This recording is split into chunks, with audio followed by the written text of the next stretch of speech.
But I'm really psyched to be going around and giving these talks with Matt, and I'd like to start out by explaining to you why I think our collaboration is important and why this issue of science communication is important.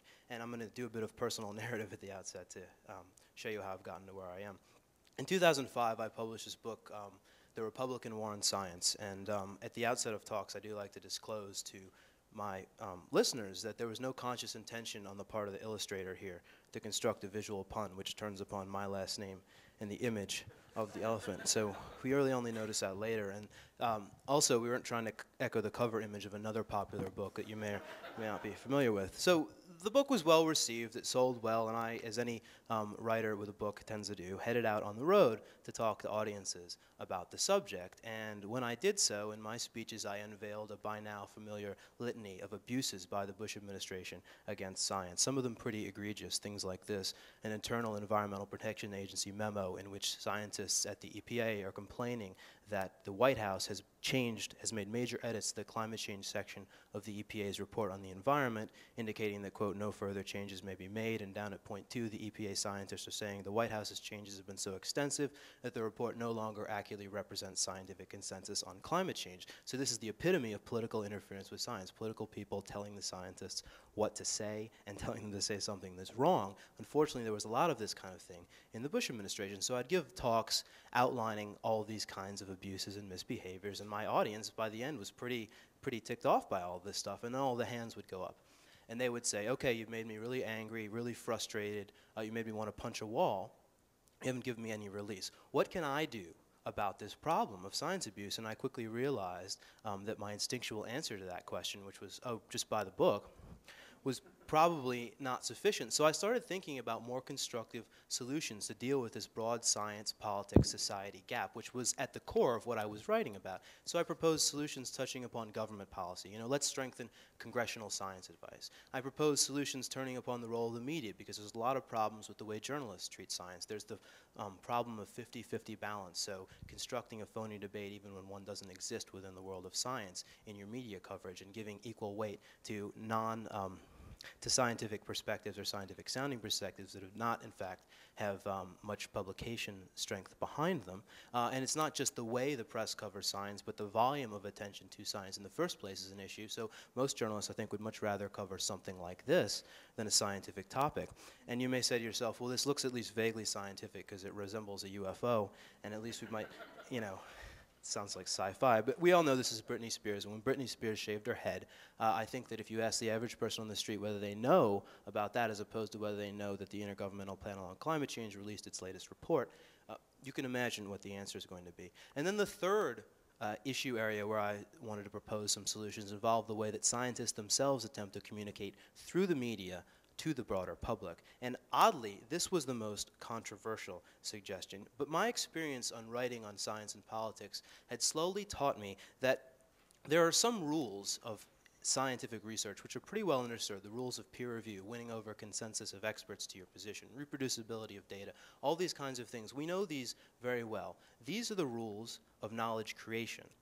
But the problem that I was addressing in Republican War on Science was something very different. It wasn't creating high-quality scientific research, but rather we already had that research, but we were trying to translate it into policy action, or we were trying to win broader public acceptance for something that isn't controversial within the scientific community. And knowledge translation turns out to be a much trickier problem in some ways than creating knowledge in the first place, because you have to know something about how the public's mind works, you have to know something about how the media works, and these can be quirky at best, or even at sometimes not entirely rational. But nevertheless, translating knowledge is going to be more crucial than ever going forward as more and more of decision-making relies upon scientific information if we're going to get the best policies, the best results. In this context, I don't think scientists are going to be able to stay out of politics, but in order to adapt, scientists are going to have to learn that when they get out of debating in the peer-reviewed literature and start debating within the political arena, start debating within the context of the mass media, there are very different rules of the game, and scientists are too often unaware of how this actually works. If you'll permit an analogy, let's say that when you're debating a scientific subject within the peer-reviewed literature, the rules are something like this. Let's say they're boxing rules. You can punch, but only above the belt. When a scientific issue gets politicized, starts being discussed in that context by advocates, by politicians, and so forth, then suddenly you might start getting a kick as well. When a scientific issue is not only politicized, but is the subject of mass media coverage, let's say a feeding frenzy, then there are no rules, and it's ultimate fighting. Scientists, I think, have to awaken to these realities of how the media works. And at this point in my intellectual journey, which was sort of kicked off by my first talks on politics and science, I was fortunate to have a friend and colleague dating back to my very first internship out of college, Matt Nisbet. It was almost 10 years ago, and I'd since gone on to become a journalist. Matt had actually gotten a PhD.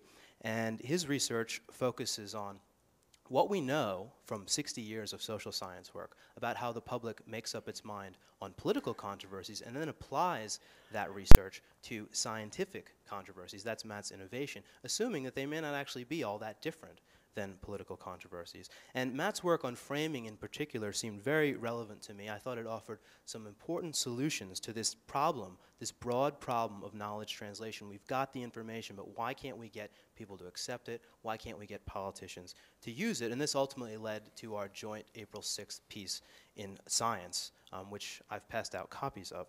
So I'd now like to call on Matt to explain some of the problems with many of the core assumptions that scientists bring to them when they try to communicate with the broader public. Well, in our policy forum piece at Science, what we really wanted to set out to do is really challenge some of the assumptions that people have about what makes for effective science communication with the broader American public by way of the mass media. And again, in this talk and the talks that we're giving in different places across the country, we're really trying to start a national conversation about new directions in science communication, and part of that conversation is, in fact, sort of boldly challenging various assumptions that people have about, again, effective science communication. So kind of the dominant assumptions about effective science communication with the broader American public is really kind of what I call the popular science model or the science literacy model. And the assumption here is if the public knew more about the technical side of science, then the public would view issues as scientists do, and there would be fewer controversies. So the emphasis here is, of course, on traditional science education, which remains very important, but especially on popular science by way of the mass media, popular science magazines, PBS Nova specials, and really the icon or the symbol of this model is Carl Sagan. So oftentimes when controversies over climate change, when controversies over stem cell research occur, you'll hear people say rhetorically over and over again, what we really need are more Carl Sagans. What we really need to do is increase the scientific literacy of the public. If we only had more scientific literacy, then these problems would go away. There's a couple of problems with those assumptions, or in fact that model. The first problem is that it actually doesn't fit with what we know about how average members of the public go about making daily decisions about both personal and political questions in their lives. Faced with a daily torrent of information, most members of the public lack both the motivation and the ability to keep up with most issues. So I like to call most members of the public instead cognitive misers. It's a term from social psychology. Everyone looks for information shortcuts or heuristics to get on with their days and make sense of the very complex, often uncertain scientific debates that they might be encountered by way of the mass media or called up upon a survey and asked to give a judgment or an opinion. And of course, in modern political campaigns and from research on political campaigns, we know in fact actually that the public indeed looks and relies upon information shortcuts in making up their minds about political candidates and political issues such as abortion. The first thing they do is they rely very heavily on just their social background to make these decisions. So they rely heavily on the religious identity, their ideology, their partisanship, and then political campaigns, presidential campaigns and issue campaigns, most notably, for example, the 2004 election and the President Bush's campaign, they provide different types of heuristics or shortcuts that play on these individual citizen biases. So President Bush's campaign in 2004 understood that the public was unlikely to make up their minds about who to vote for based on the specifics of their policy positions. Instead, they're going to rely very heavily on heuristics such as likability, personality, and presidential or candidate character. So the internal kind of memo, strategy memo that read for the Bush campaign was, if he doesn't live your life, share your values, or someone you'd want to have a beer with, then he shouldn't be your president. Again, playing on character and likability as important heuristics in choosing a president. On the other hand, the Kerry campaign had a very different type of assumption. They really focused heavily on the issues. And their internal memo read as JHOS, jobs, healthcare, oil, and national security. The other thing that the popular science model doesn't really fit with is not only the human nature in terms of everyone being a cognitive miser looking for information shortcuts to get through their daily lives, but it doesn't also fit with the nature of a fragmented media system. So let me give you an example. Back in 1985, and this is an example from a recent book out from a political scientist at Princeton, Marcus Pryor, if you sat down at 6 o'clock to watch TV, you only really had 3 choices available to you. All of those, well, actually 4 choices. All of those choices involved public affairs news, either the 3-network TV broadcast or PBS News. If you sat down in 2007 to watch TV today, you have more than 300 cable channels available to you. And what this means is that choice actually becomes a problem. Because for the average member of the public, if they lack the preference for public affairs or scientific content, they can easily select themselves out of the audience for that information and pays very close attention instead to things like celebrity culture, infotainment, or lean very heavily on their ideology and only pay attention to those news channels or those shows that resonate with their ideological background. So instead of being fully informed, how is it that the miserly public makes up their mind? Well, as already mentioned, they lean very heavily on their social background, their religious identity, their ideology, their partisanship to make sense of scientific topics and public affairs topics. But they also rely very heavily on just those images or those interpretations of an issue that are most readily available out there in mass media coverage. Now, social scientists studying the influence of the media over time have come up with a term for this, and this is called framing effects. And very briefly, you can think of a frame as organizing central ideas on an issue. They endow certain dimensions of a complex topic with greater apparent relevance than the same dimensions might appear to have under an alternative frame. Importantly, frames help communicate why an issue might be a problem, who or what might be responsible, and what should be done. And second, these underlying meanings, these interpretations, are often instantly communicated in shorthand by way of things like catchphrases, slogans, images, historical references, metaphors, references to literature, cartoons, and other types of graphic displays. Journalists rely very heavily on frames all the time.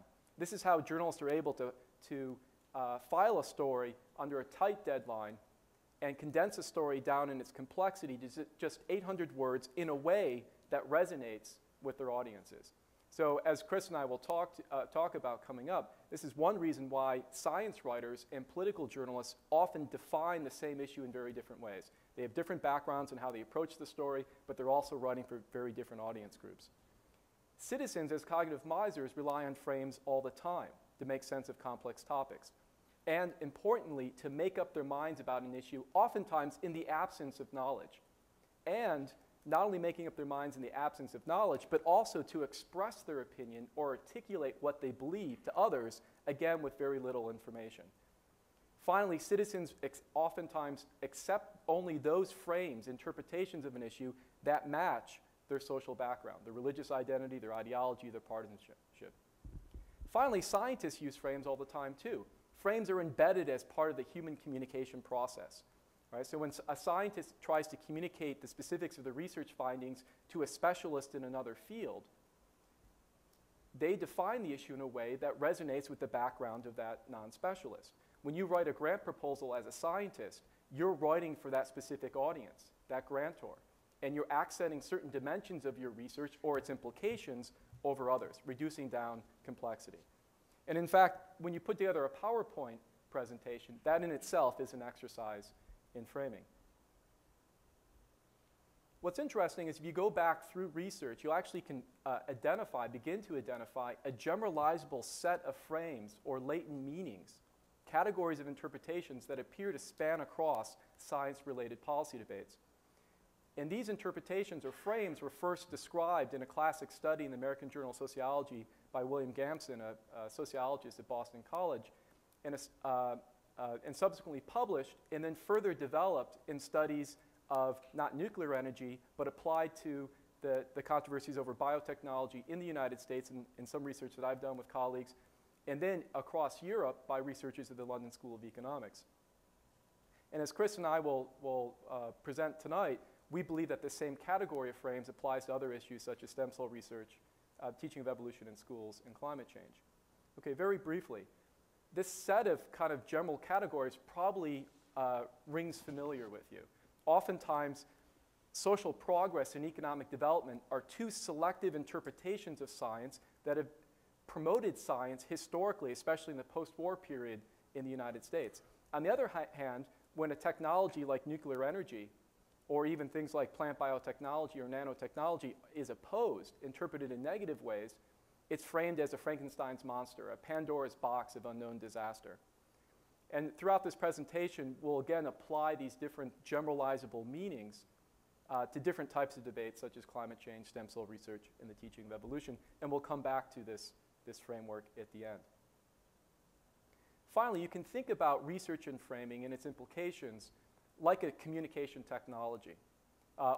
You can actually think of it similar to nuclear energy. In the wrong hands, nuclear energy can be used for bad purposes. But in fact, actually, if you understand the research on framing and you recast issues in ways that remain true to the science, but connect those issues in meaningful ways to a broader American public, it can be used for very good outcomes. So those outcomes could include motivating interest and attention to an issue among a wider American public that otherwise might be disinterested, creating messages in media that go beyond the current polarization that's out there in news coverage, given the particular issue, shaping preferences for policies that might be informed by science. You can use framing, in fact, to connect a complicated issue to the social background of an audience group and thereby generate more trust with that audience group. And then finally, you can use framing to shape personal choices about health or in the environment, or political choices about who to vote for, or a proposition ballot, et cetera. So as you might imagine, when I heard Matt explain for the first time how we're all cognitive misers, how we make decisions in the absence of information, and how we are therefore susceptible to framing, a kind of light bulb went on for me, and I saw a lot of the scientific issues that I had written about suddenly in a very different light. And let's take evolution as an example. To defend evolution in my books, in my talks, I had perhaps somewhat naively tried to rely upon rational argumentation. So I would go on and on about the vast interlocking body of evidence from diverse fields that together collectively supports the consensus of evolutionary science. And I would also skewer the intelligent design creationists for their attack on, quote, scientific naturalism, which is science's reliance upon natural explanations rather than invoking supernatural causes for phenomena. And I would accuse the intelligent design proponents of trying to turn scientists into something much more like these guys, you know, sending scientists on a wild goose chase after the supernatural, when in fact we know in reality no scientist has ever discovered ectoplasm or been slimed by a ghost. And this was all well and good. I was talking largely to audiences who agreed with me. It was easy to make these points and to have them resonate, but it began to dawn on me as well that these kinds of arguments clearly were not getting through to the broader American public. I already knew that Gallup polls, taken with the same language over decades, had consistently found that roughly 45–46% of the American public agrees with the following statement: God created human beings pretty much in the present form at one time within the last 10,000 years or so. Those numbers haven't moved, and evolution is one of the least contested areas of science. Clearly, the facts alone are not enough in this case to compel acceptance. And why is that? Well, as Matt said, people are self-selecting their information sources, and the ones who don't accept the scientific consensus on evolution are not selecting scientific information sources. They're hearing from their neighbors, they're hearing from their ministers, their church leaders, they're hearing from the conservative media, and these issues are being framed for them in a very different way. That's the background understanding for the American public on evolution, which is troubling enough, but now watch what happens when evolution becomes a subject of major controversy in media coverage, as happened in 2005 in association with the fights in Kansas, Pennsylvania, and Georgia. Matt and I wrote a piece about this for Columbia Journalism Review, and sure enough, there was an explosion in media coverage because the issues were suddenly controversial and being covered in a political and legal context. And at that point, the people covering evolution ceased to be just science reporters who understood the scientific information. Rather, the evolution story was kicked to a number of different beats, especially political beats, and all kinds of problems with media coverage ensued, not the least of them being phony balance. So on ABC Nightline, we got a, quote, debate between an evolution defender and an intelligent design proponent. This was the kind of thing that was happening. And in this context of mass media coverage, the proponents of intelligent design cleverly sought to frame the issue. And the frame that they used was one that resonated heavily with core American ideals of fairness and freedom of opportunity. They said, teach the controversy. Teach the controversy over evolution. Let students hear both sides and then let them make up their mind. And they tried to define their position as a middle way between teaching only evolutionary science, which they said was tantamount to inculcating children in the doctrine of atheism, on the one hand, and teaching creationism, which the Supreme Court had already made illegal. And this was a middle way frame, but there was also a second frame, which Matt and I would define as scientific uncertainty, and that involved technical attacks on evolutionary science and claiming that the scientific establishment was itself oppressive and was trying to keep down the innovative, intelligent design proponents who were, in fact, modern-day Galileos. Let's look at how the public was responding to the kinds of messages they were hearing. Matt took a poll asking, do you agree or disagree that either evolution or intelligent design is based on an overwhelming body of scientific evidence? And when you polled people, almost as many strongly agreed or agreed that intelligent design was based on an overwhelming body of scientific evidence as agreed that evolution was based on an overwhelming body of scientific evidence. So the public didn't know which was science. And then when you asked them about policy, you know, do you think we should teach only evolution, or do you think intelligent design should be taught as an alternative? Then across demographic groups, pretty much every group, these are the red bars, said they did support teaching intelligent design as an alternative. That fairness idea really resonated, and the only group for whom it didn't resonate, although there was still strong support, was the people professing no religion, where evolution only actually won. How did scientists respond to this really clever public relations campaign? Well, there were a number of strategies. Some of them may not have been entirely strategic, but certainly one instinctual response of scientists, certainly when faced with the scientific uncertainty frame, was to argue back on the science. After all, this is what scientists know about. But there's a problem with that technique. It's technical, it's off-putting to many members of the public, and when you argue back against the intelligent design movement's attack on science, then they, in turn, would further argue about the science, and the frame would still be uncertainty to anyone who was trying to make sense of it and just heard two scientific-sounding, expert-sounding people going at it. So arguing over the science was, in fact, a trap. There was another approach, conscious or otherwise, on the part of some scientists that was really well captured in the great documentary Flock of Dodos by Randy Olson, which I think is going to be airing on Showtime soon. And what he captured was the state of Kansas and the evolution fight happening there. That Olson never doubted in his documentary that evolution was accepted within the world of science, but when he went around and sort of covered this, he found something surprising. The evolution defenders were angry.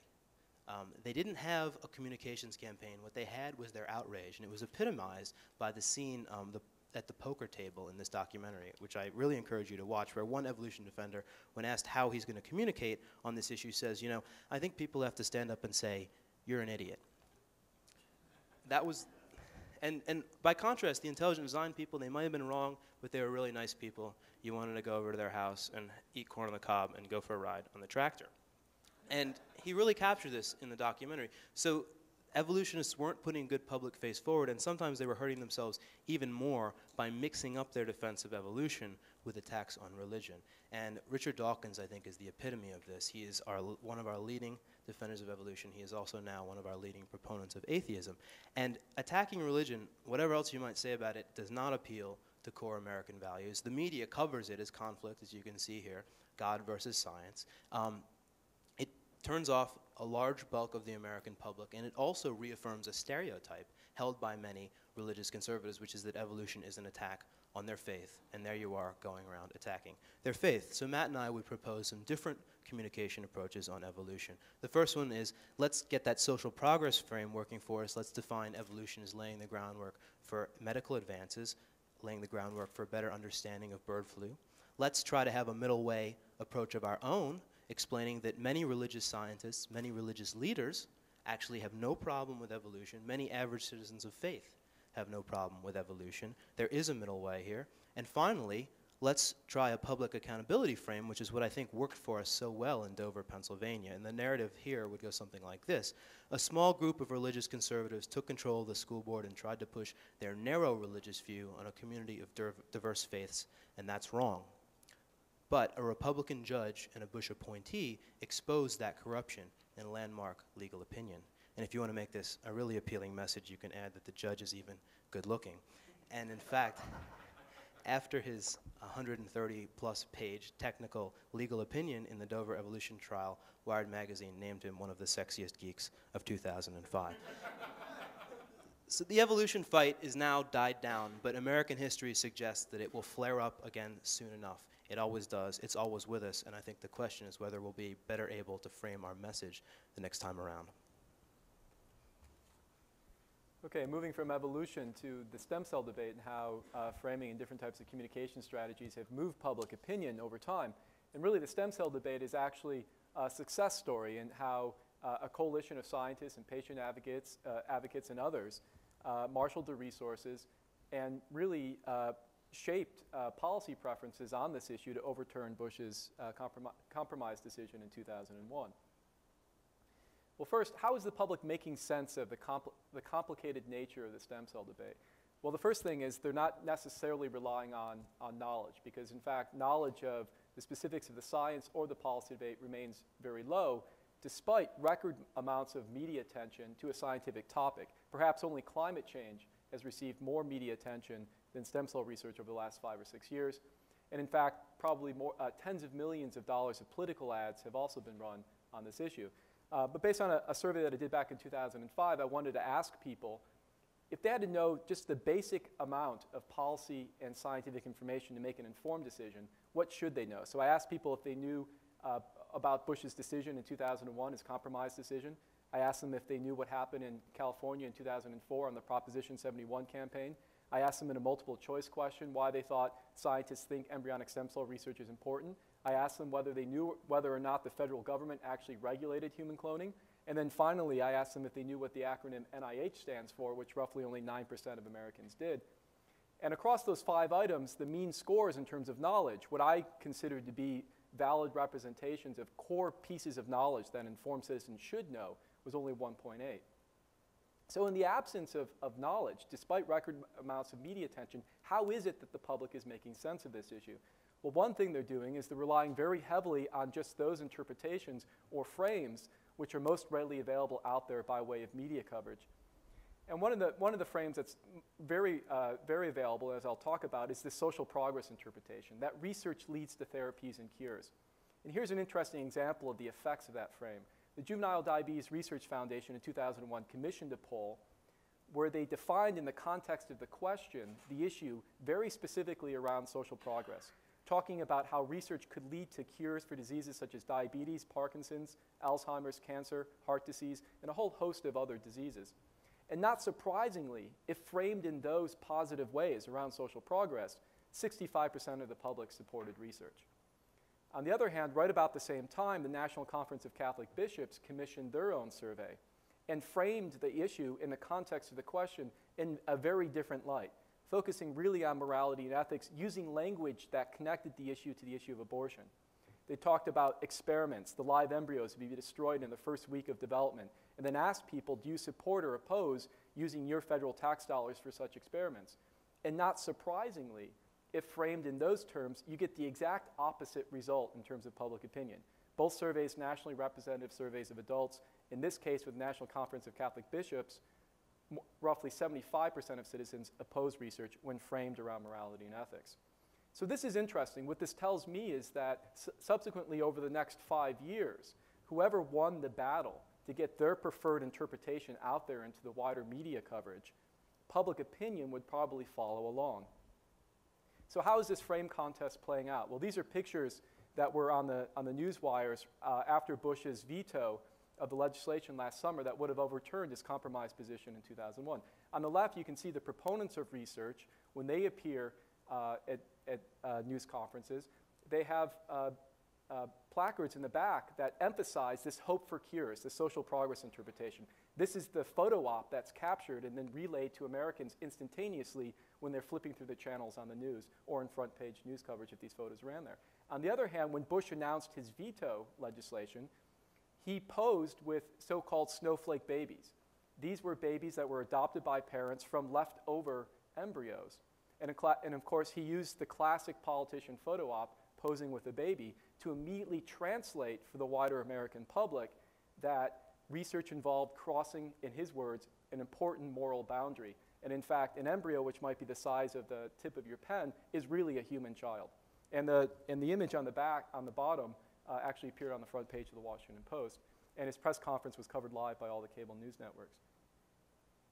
Well, if you're a stem cell proponent, the good news is, in fact, actually organizations like the Coalition of Advancement of Medical Research have done a very good job of marshaling resources over the last 5 years and getting their preferred interpretations out there into media attention.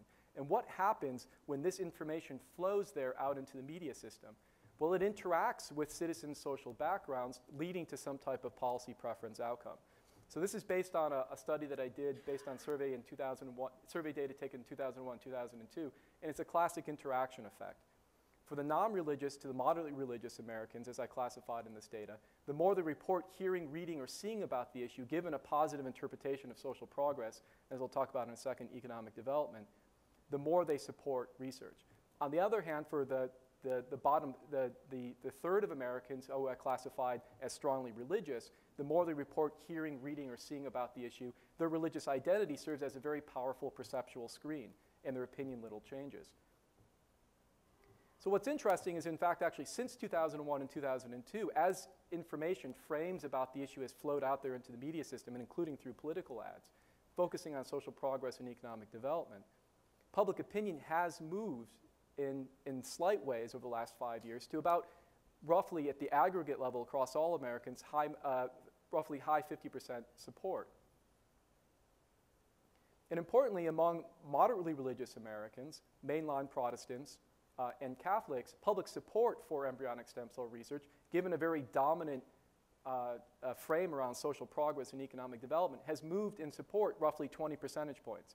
Even evangelicals over the last year have moved in support, though they still are below majority support for research. And this shows up across several polls, not just the Pew polls that I show you here. Okay, so what role did framing happen in the Proposition 71 campaign in California, what I call How the West Was Won?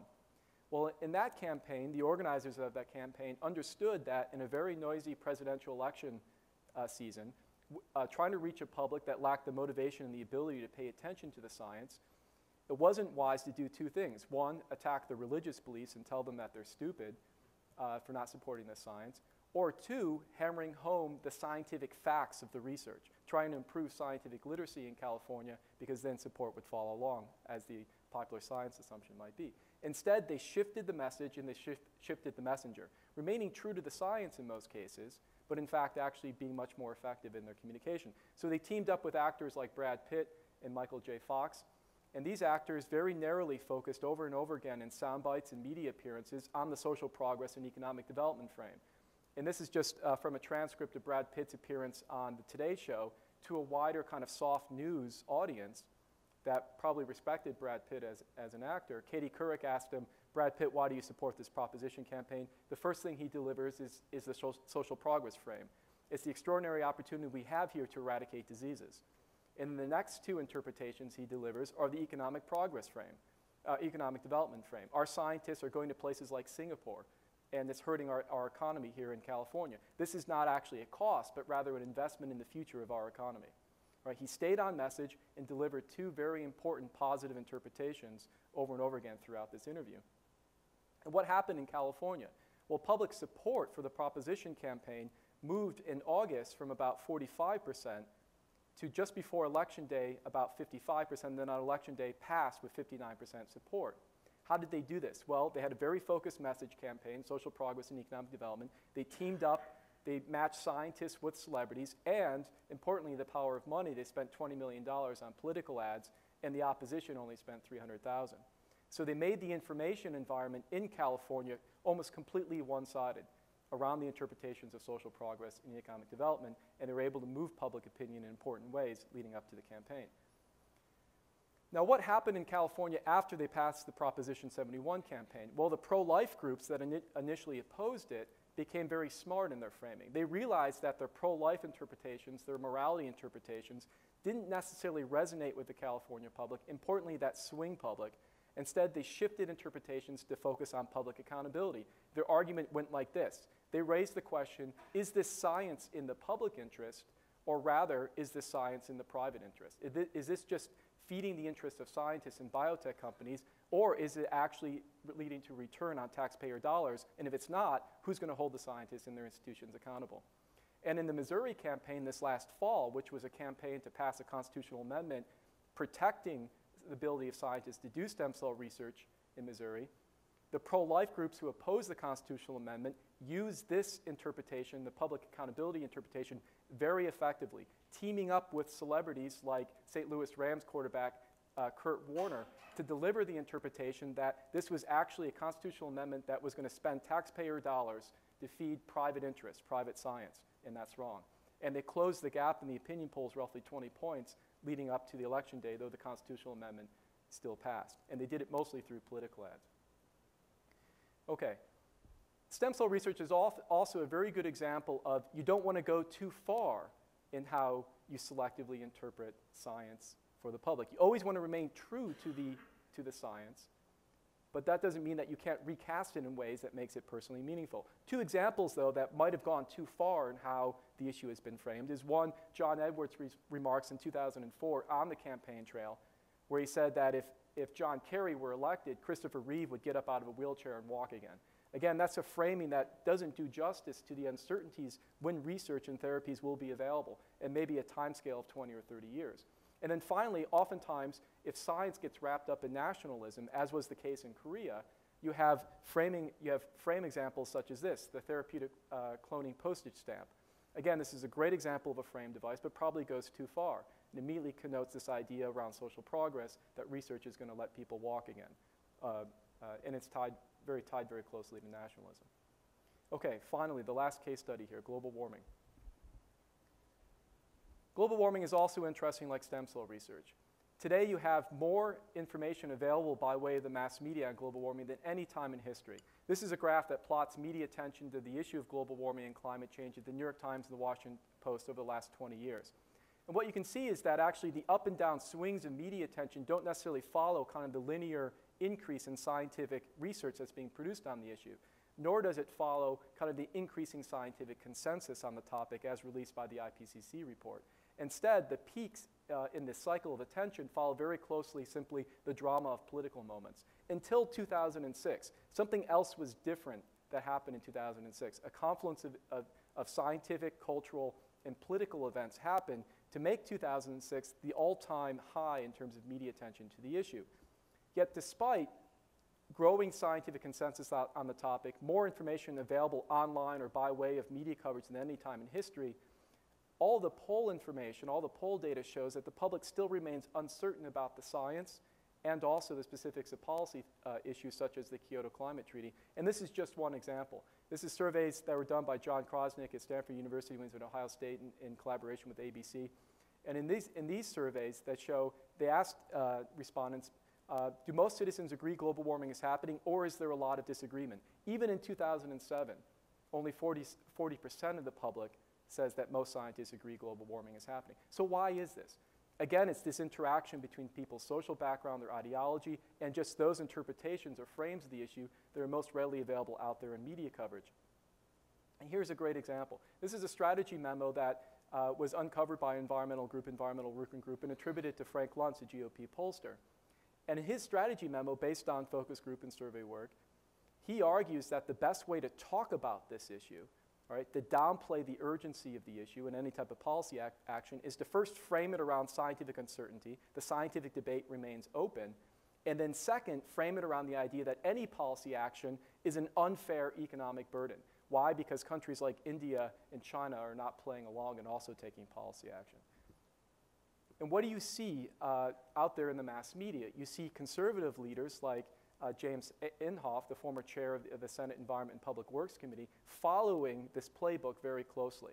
For example, the week that the first IPCC report was released earlier this year, he appeared on Fox and Friends unchallenged and argued over and over again in that interview to a politically like-minded audience of Fox News viewers that, in fact, don't believe the IPCC report because the science still remains open, the scientific debate is unsettled, and in fact, these are Hollywood liberals and liberal scientists just trying to scare you.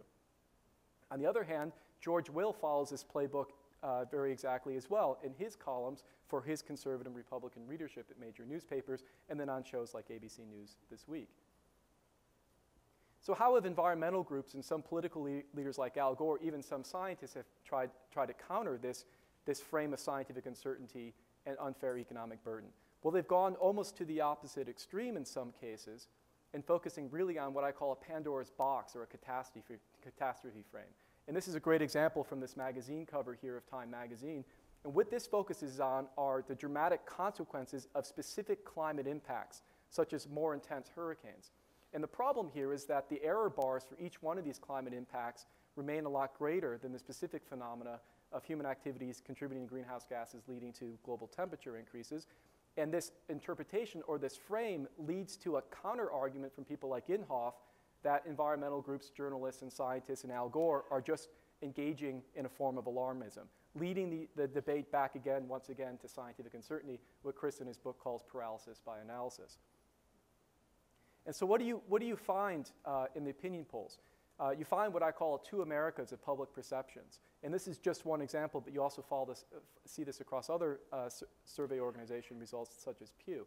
And what you find is really a 20, 30, 40 percentage point gap between Democrats and Republicans and whether or not they accept the science of the issue in other polls, or in this case, how worried they are about the issue. What you can see is in these survey trends is that really the ability of the White House to set the agenda and the frame on the issue. You can see that this gap, even before 9/11, increased when the White House changed hands from the Clinton administration to the Bush administration. And over the last year with Al Gore's movie, if anything, Democrats have become more amplified, more urgent, not only in these polls, but in other poll findings that I've looked at, and how they view the issue, whereas Republicans remain relatively unactivated. So here's the question. How do you go beyond the frames of scientific uncertainty and unfair economic burden? And how do you activate that Republican base that, and it's not a politically controversial statement to say that the American public should be paying attention to the issue of global warming and taking it seriously. Yet polls show that, for example, in terms of political importance, the issue of global warming polls dead last among Republicans. Even among Democrats and independents, it's among the bottom third of political issues. So how do you come up with a different interpretation that might mobilize or increase attention and acceptance of the urgency of the issue among that Republican base? One is to focus on citizens' religious identities. And this is part of a campaign that evangelical leaders and other religious leaders have joined with scientists to recast the issue as really a moral question. In their argument, they say, look, the Bible teaches us to be stewards of the environment. You have a Christian duty to take this issue seriously and to take personal and, in some cases, political action on the topic. And in fact, in a very sharp contrast to the tactics and strategy of Richard Dawkins, E.O. Wilson, in fact, uses this argument in his most recent book, The Creation. Having grown up a Southern Baptist, he writes an open letter to religious Americans saying, look, scientists and religious Americans share the same interests. We need to take the environment and global warming very seriously. It's appropriate for Matt to end on global warming because another reason that this idea about framing resonated for me based upon my own personal background was that even as I was getting into studying Matt's research, I just completed another book of my own about the relationship between hurricanes and global warming, and that book ended up providing a case study of how the rules of scientific debate change once scientific information gets swept up by the media and by the political system, and how important framing is in that context. And I'd like to, in brief, share that story with you, because I think it's a very instructive tale, showing both how scientists who are unfamiliar with the media can really get burned by it, but it also ends as a more hopeful story. So the issue of the relationship between hurricanes and global warming has actually a long scientific history, but it wasn't until the 2005 dramatic hurricane season in the Atlantic that it kind of exploded to public attention, and that was because not only did we have 4 Category 5 storms, not least of them Katrina, but there were 27, 28 total storms in the Atlantic, so many that former National Hurricane Center Director Max Mayfield likes to joke that they had to start naming them after fraternities. And so we had Alpha, Beta, Gamma, Delta, Epsilon, Zeta, and so forth and so on. Amid all of this record year, not 1 but 2 scientific studies came out in leading journals saying that hurricanes had measurably intensified on average, and this was closely correlated with rising temperatures of the ocean at the sea surface, and therefore by implication global warming. One study from MIT's Kerry Emanuel showing an increase in the power dissipation of hurricanes closely correlated with rising sea surface temperatures, and another study by Peter Webster and colleagues from Georgia Tech showing just an increase in the number of Category 4 and 5 hurricanes. Meanwhile, even as scientific studies were saying that hurricanes were intensifying, what did we see but the most intense hurricane ever recorded in the Atlantic? This is Hurricane Wilma, featuring what the forecasters call the dreaded pinhole eye on October 19th, 2005. Minimum sea level pressure 882 millibars, the lowest ever measured in the Atlantic basin. As a result of both the weather and the science, the media coverage pattern to this issue, the relationship between hurricane and global warming, resembles, kind of, the wind speed measurements of a tropical storm that meanders sort of weakly along for several days and then suddenly hits a patch of warm water and rapidly intensifies to Category 4 and 5 strength. As a result, there's so much attention to this issue that the cyclone, the image of a cyclonic storm itself, becomes a new symbol of global warming, and I think that's epitomized by the poster for Al Gore's movie, An Inconvenient Truth. Now, I call this an inconvenient poster because hurricanes rotate counterclockwise in the northern hemisphere, and I'm not sure what Al Gore was going for here. I showed them this in Melbourne, Australia at the Bureau of Meteorology, and they got a real kick out of it when I said Al Gore was maybe doing a shout-out to the southern hemisphere. But it doesn't really matter, right, because which way the storm is rotating. This is what Matt calls a frame device, and in this case, it's the Pandora's box frame, again, or perhaps Pandora's smokestack.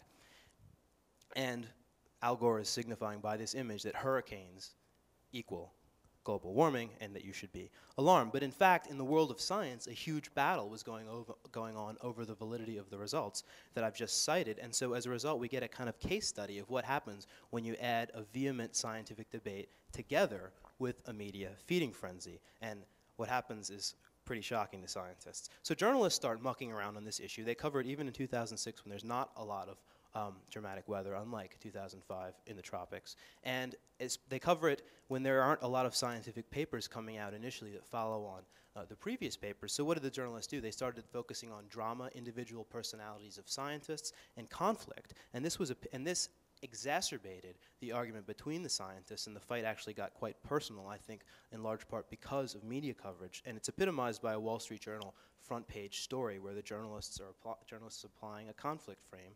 And here's the headline: Hurricane debate shatters civility of weather science. Worsened by global warming, spats are so tempestuous, sides are barely talking, charge of brain fossilization. So it's a journalistic controversy frame, and the message that the public gets also has a strong element, again, of this familiar scientific uncertainty frame, because scientists are fighting, scientists disagree. What's a common citizen supposed to think? We don't know.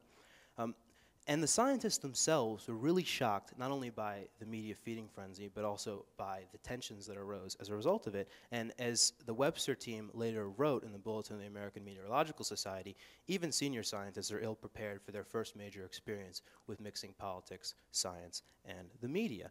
But finally, and happily, I think, the scientists involved in the hurricane global warming debate on both sides of the issue actually reached across the aisle and decided to actively try to reframe the issue.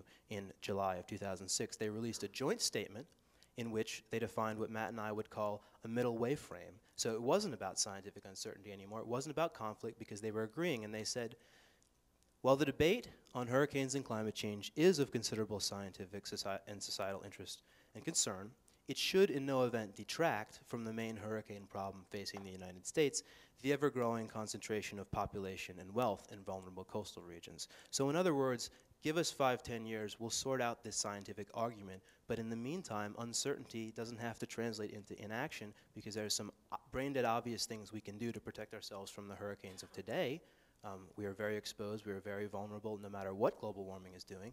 And then if the storms get 5, 15, 25, 50% worse, once we figure that out, we can add to our defenses, but let's just get ourselves ready for the storms of the present. So it's a middle way approach, and it gets us out of the trap of scientific uncertainty and lets us proceed forward with productive policy action.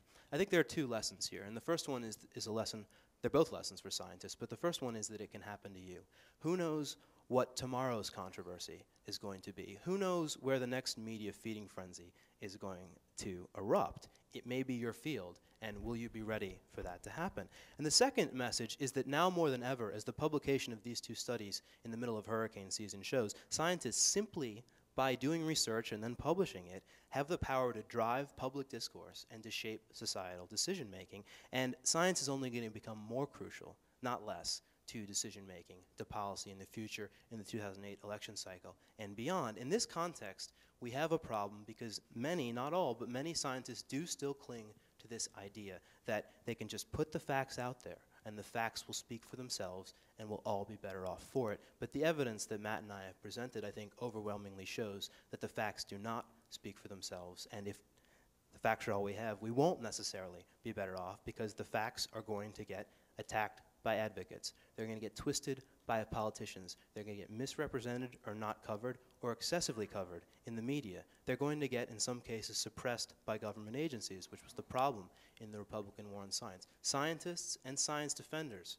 we should be outraged by this. We should complain about it. But at some point, we're also going to have to go beyond that. We're going to have to take active steps to counter and prevent it and to ensure that knowledge translates, because we can't just assume that it will. So now I'll turn it over to Matt to end quickly with some suggestions for how we can do that.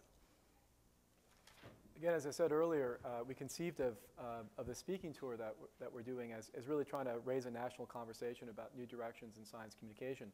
So we have a set of immediate proposals that we think might work and start to set things in motion. But in fact, part of this tour is actually a listening tour. So we're generating ideas and hearing ideas while we're out on the road talking to people. The first recommendation that we have is take advantage of the social science research in framing and media influence. As I suggested earlier, previous research generalizably, kind of deductively, suggests that there are a general set of social meanings that play out across science policy debates. We've talked about here just the examples of evolution, climate change, and stem cell research. But down the road with nanotechnology, you can probably see these same interpretations playing out with nanotech. If plant biotechnology rises into more focus, especially now with the approval of animal cloning by the FDA, again, these interpretations might suddenly become very salient, and then public resistance might ensue. So figuring out how different segments of the public are going to come to make sense of a complex scientific topic, what kind of latent meanings from literature, from culture, from history, that might be generated by focusing events that they're going to draw upon, and which one of those meanings resonates with their social background. Again, it's like nuclear energy. In the wrong hands, like the Discovery Institute and their PR campaign on intelligent design creationism, it can lead to very bad effects. But in the right hands, while remaining true to the science, framing can be a very effective tool to engage that wider American public who otherwise may never pay attention to the issue, or simply always default back on their ideology or some other type of social disposition to make sense of these issues. The second recommendation that we have is to go beyond the media and take advantage of community leaders, especially church leaders, to reach non-traditional audiences for science information. Not only community leaders and church leaders, but in fact, actually everyday citizens, what I call science navigators. These are people that have a stronger interest and enthusiasm for science, and importantly, have a strength of personality where they're willing to pass on information to others. So imagine, for example, with a forthcoming IPCC report or a National Academies report that might come out. You have recruited volunteers across social groups and communities across the country who instead, at work, instead of saying, hey, did you hear about the hockey game or the football game, say, hey, did you hear about the IPCC report? Again, you generate a conversation about a scientific topic that then motivates the recipient of that conversation to maybe seek out more information online, and it also, in fact, translates that scientific topic in a language that otherwise disinterested citizen is familiar with. The second recommendation is if you're going to reach a wider American audience, you have to get into local television news. All the polling shows that local TV news remains the dominant source of information about public affairs and health and science for the wider American public. In fact, more than 60% of Americans say that local TV news is their #1 source of information. If you're going to get on local TV news, you have to have scientists on the ground in these local media markets. They have to be there prepared to be on local TV, and you have to have a coordinated national message on these national issues. The third thing is that you can take advantage of film to engage not only a mass audience, as Al Gore did, though selectively mostly a Democratic audience, but importantly, to use film to target a selective audience. Here's a great example that's in contrast to Gore's movie. This example is a documentary film called The Great Warming. In this film, they not only focus on the science of global warming and interview scientists and travel around the world to look at climate impacts, but also interview religious leaders who deliver that moral message. And in screening the film, they've used the Passion of the Christ model.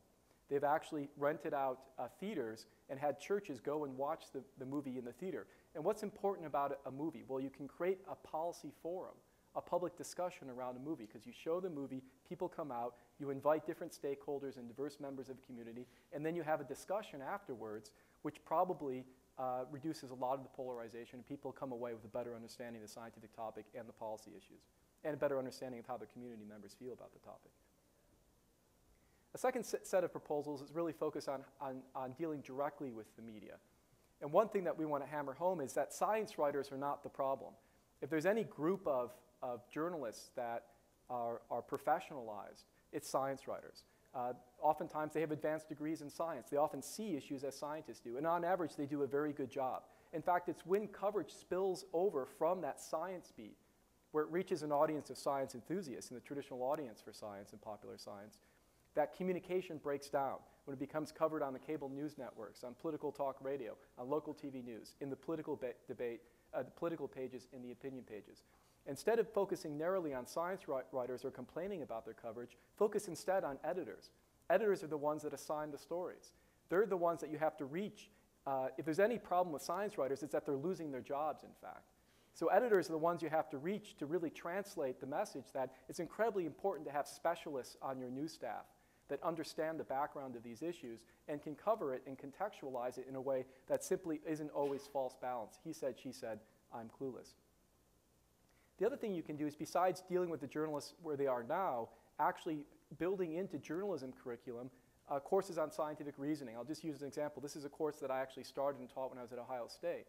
And this is a course that uses a case study approach to teach all public affairs journalism majors, not just science and environmental journalism majors, the principles of scientific evidence and how to, importantly, figure out who's an expert and how to make sense of competing studies and the types of political claims that often get into otherwise scientific debates.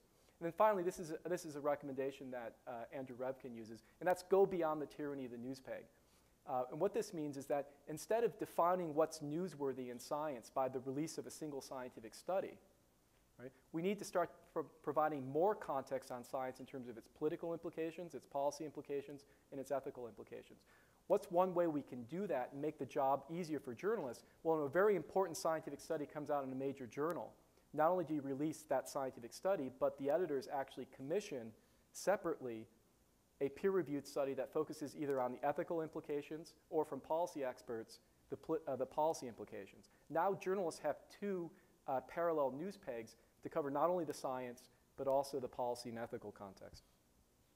And then our final set of recommendations is, if you're going to make any new changes in new directions in science communication, you have to change culture. If you're going to change culture in science, you have to change incentives. So the first thing that we recommend symbolically, because Carl Sagan rhetorically in everyone's mind remains the icon of science communication, we argue that in many cases scientists have to take communication as seriously as they take research. One way to generate a discussion and attention to that idea is to induct Carl Sagan into the National Academies in honor of his lifelong dedication to reaching a wider American public. The second recommendation we have is that there's legislation that's been introduced by Representative Doris Matsui in the House that's now part of the NSF authorization bill that's going to conference that would create those incentives for scientists and academics to focus on new directions in science and communication. Specifically, grants that might be designed to have doctoral level training for doctoral scientists in communication skills and communication research, have a better understanding of their audience and how to reach them. And our final recommendation is something that can change very quickly. Again, if you have a division of labor on faculty where once maybe you get tenure, some faculty members will have a heavier component where they focus on science education courses for non-majors and wider public outreach. But one thing you can change right at the college level to try to increase the level of scientific citizenship in this country is to change the nature of how courses for non-majors is taught at the college level. And this would include a very strong media and popular science component. Because if you think about it, when non-majors leave these science courses, how do they continue to engage with science throughout their lifetime? Well, it's by way of the popular media.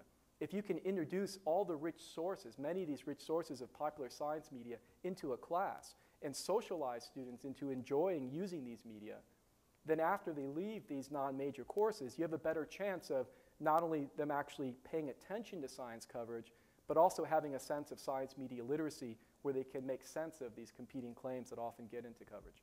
Thank you. We look forward to your questions.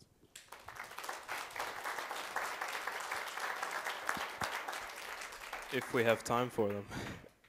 We do? All right. Hi. Hi. I'm Herb Lynn from the National Academies. There's a sense in which your presentations, I mean, it's deep, it's profound, and it's very depressing. Because what I heard you say, I think, and please tell me if I'm wrong about this, is that it's not only the frames that shape the issue, but it's the person's ideological predisposition that affects his receptiveness to the message. Okay? So all of those frames that you provided up there are all very good, but for any issue, you could take that, for any issue, I could pick one frame and my opponent would pick the other. So given all of that, how is it possible to change people's policy preferences in terms of the answer that they want? And I didn't clearly hear something like, what I sort of heard was, you got to, the people who are over on the other side, forget about them. Okay? Go for the guys in the middle. That's sort of what I heard, and I don't know if that's an accurate reflection of what you said. I'm going to let the professor answer this one. Well, first of all, framing is not all powerful. You're really, with a really well-coordinated media campaign, with a shift in the interpretations that are out there in media coverage, you might shift public opinion on a controversial topic 10 percentage points, 15 percentage points. Or within a group, the shift might be 10, 15 percentage points. You're not going to convince everyone. The second thing is that what we're recommending, in fact, actually, is to use framing to actually communicate with the wider American public in a way that resonates with the values that they have. Some people, like George Lakoff, are thinking about how can we actually change people's values over 30 or 40 years. What we're actually suggesting is how can you work with the values that people have and communicate a complex issue in a way that makes it personally meaningful to them. And a great example is on climate change, the reframing of the issue around religious morality. So in that case, what you have is you have a completely deactivated Republican base on the issue of climate change. It pulls in political importance behind flag burning in the estate tax as a topic of concern. And that, in part, is because of the frames that many leaders in the Republican Party are setting, and those are very powerful frames around scientific uncertainty and unfair economic burden. So how do you get around those frames and then communicate the issue in a way that resonates with a very important part of that Republican base?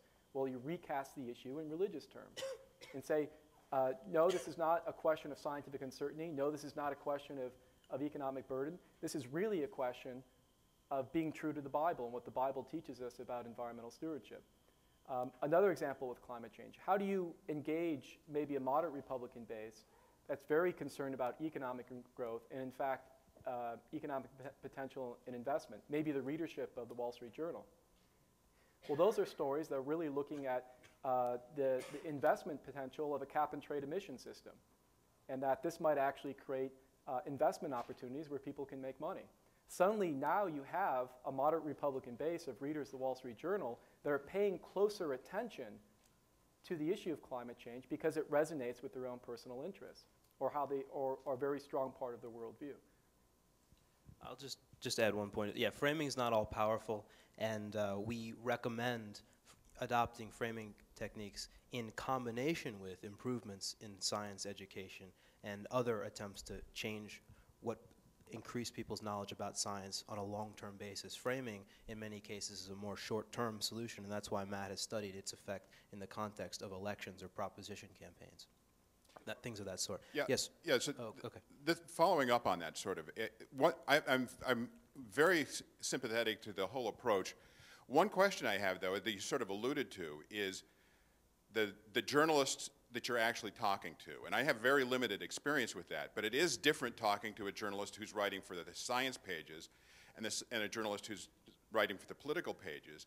And my sense has been that as somebody being interviewed, I have very little control over how the journalist decides to frame the stories. Are there any strategies we can use to influence the frames that they actually choose to adopt? Well, I don't know if Matt wants to take this. Well, but as a political journalist.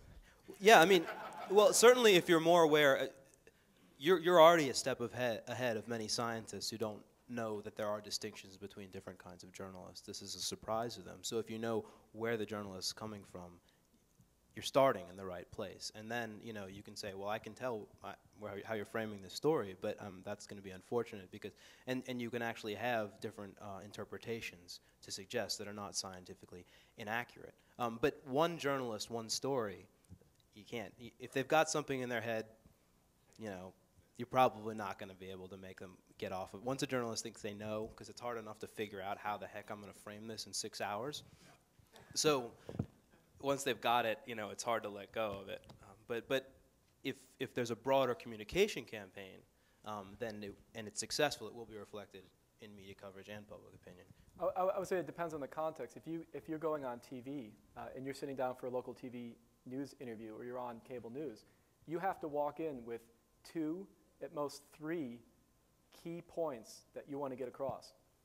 And you want to, in fact, actually redirect questions back towards those key points and keep repeating them over and over again for the TV context.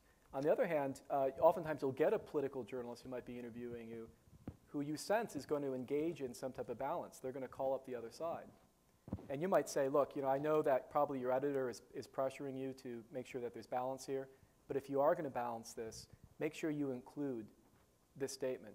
And a great example of that is the coverage of intelligent design. Cornelia Dean, in her coverage, you know, she was very good at contextualizing the scientific support for evolutionary science. And you might, as a journalist, say, hey, you know, actually, Cornelia Dean or another journalist you think did a really good job of covering this recently covered it this way. And she used this short paragraph to include the context. I disagree with Matt on this. I just wanted to point that out.